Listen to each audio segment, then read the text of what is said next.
What's going on, everybody? Welcome into Between the 20s, and I'm here with Amer and Mike. The trade deadline in the NBA is officially behind us as of this afternoon, so we now know who is going where. The NBA is about to wind down a little bit, coming into the playoff pushes. A couple big moves happened, especially on deadline day. Yeah, we're at the All-Star break. Yeah. Big time to be a basketball fan right No, It is. unless you're a Knicks fan. It is. Marcus Morris, we will see you later. Mo Harkless, welcome back to New York. St. Johnny coming back. You gotta love it. You gotta love it. Who 15th doesn't love overall the Red pick Storm? back at MSG. But anyway, sorry. And But- next news, they have a new GM, but New GM, Steve Mills. Goodbye, Steve Mills. Goodbye. Adieu.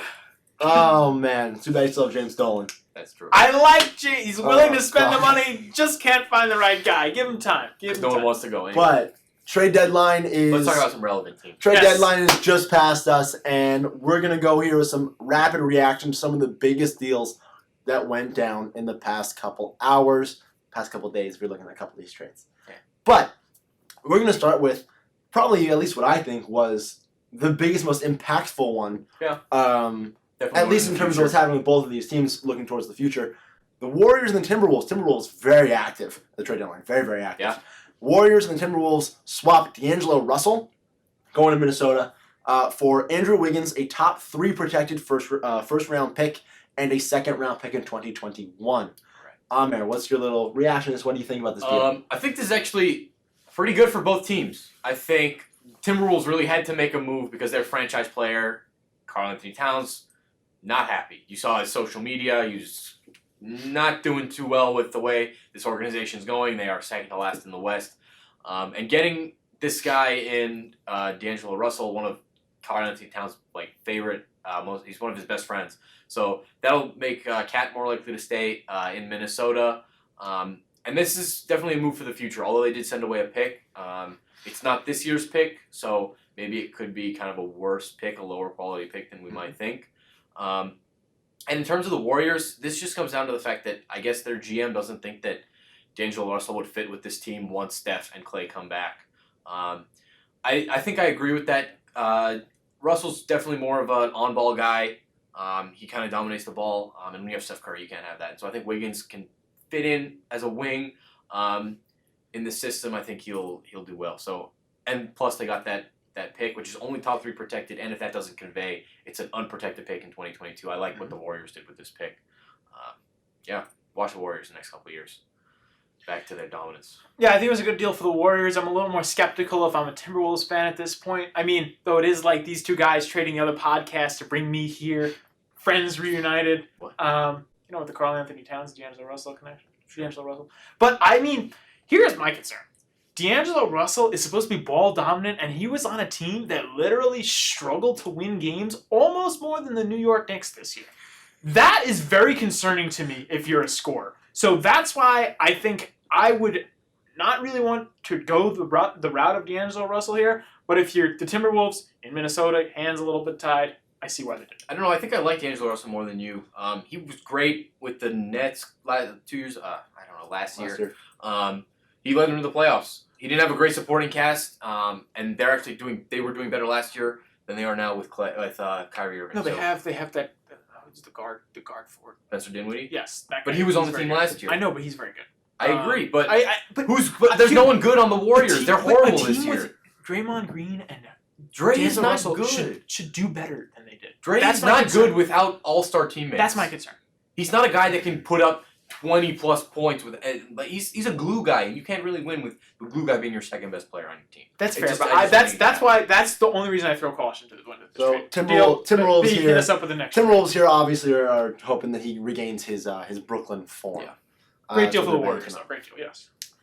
Moving on now to I think the second biggest trade of this deadline season in terms of number of players involved. Yeah.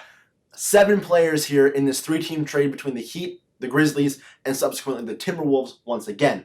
For the Miami Heat, they're giving up Dion Waiters and Justice Winslow going to the Grizzlies, and then in a corresponding move, James Johnson going out to Minnesota.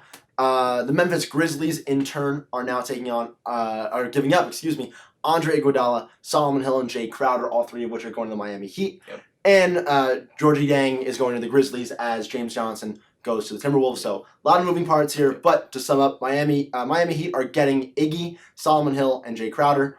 And the Grizzlies are taking on Waiters, Winslow, and Georgie Yang. Mike, how do you feel about this from really any of these teams' perspectives? A lot of moving parts. The quick way I break it down, Heat in more of a win-now mode, taking on, obviously, some win-now players, Andre Iguodala among them, and the Grizzlies. Yeah. The Grizzlies just taking on a bunch of reclamation projects, basically. Well, they're taking on a lot of salary. They're taking on salary. They're taking on yeah. Justice Winslow. That's the basic theory behind this. I mean, I don't see that much. That's basically what it is. You have a team that's trying to win now. Definitely two franchises in opposite directions. Yeah, exactly. That's all you have here. I mean, I don't know how each of these guys are going to pan out, but that's my feeling in general. Yeah. I mean, like I said in an episode we had a couple of weeks ago about the NBA, Pat Riley's always live. And he showed you that he's ready to win now. This team is top 4 in the Eastern Conference right now. They're showing that they might be able to challenge the Bucks in the top of the Eastern Conference. And the addition of Andre Iguodala, who's a veteran, will connect this locker room a lot. They got a lot of young players. So I think Andre Iguodala is going to come in as more of a leader. And he's still a great defender. Although his offense might not be where it was before. So I think it's actually a good move for the Heat. In the short term. And I think an underrated part of this is that they're getting Jay Crowder as well, who can shoot the 3, and he's a good defender. I know from our time in Boston, he was a great player before we traded him.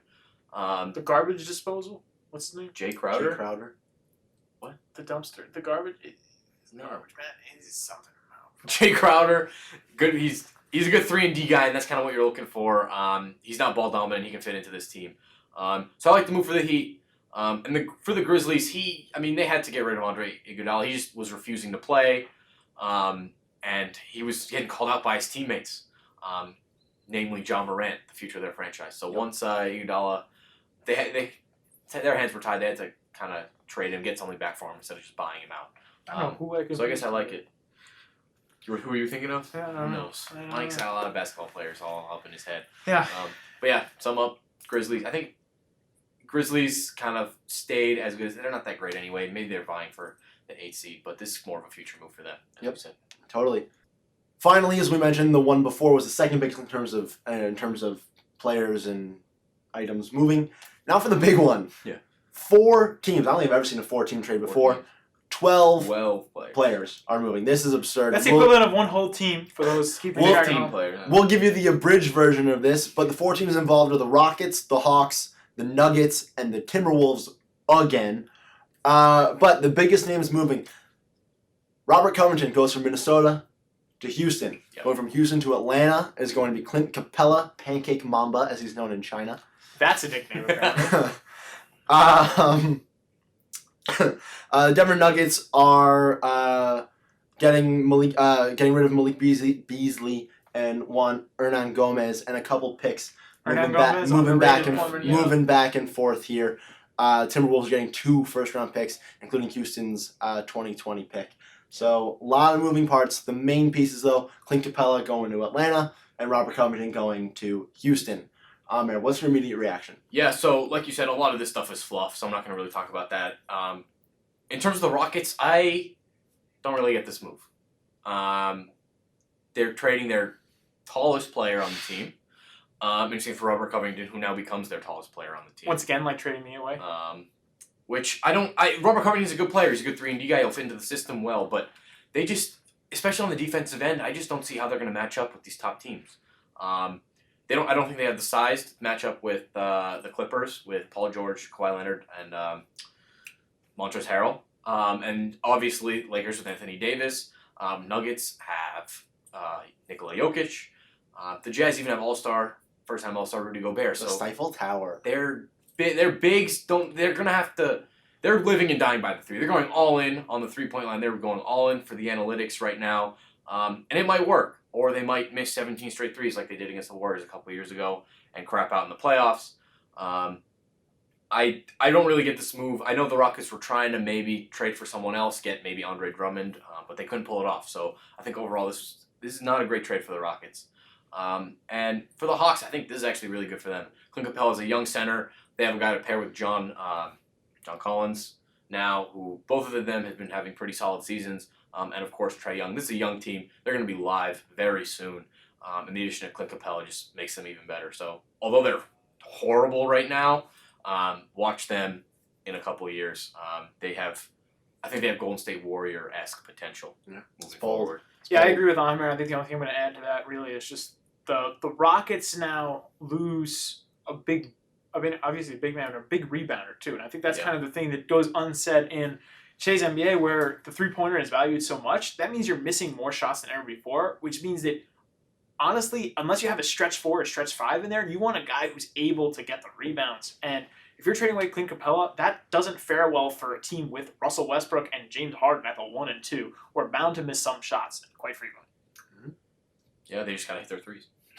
So this one's definitely interesting. The Rockets leaning small. Hawks taking on a guy who can hopefully help out Trae Young, be a big guy in the middle for Atlanta for a long time. Clint Capella is still only about 25 years old. This will be a good trade. And let's not forget, Timberwolves here made a good move acquiring a couple first-round picks. Yeah. Good for them. Good on them. Of course, they're going to be a little bit later with them coming from Houston.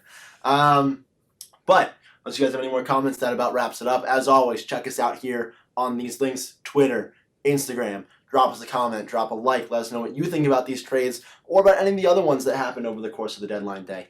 But with that, we have been Between the 20s, and we'll see you next time.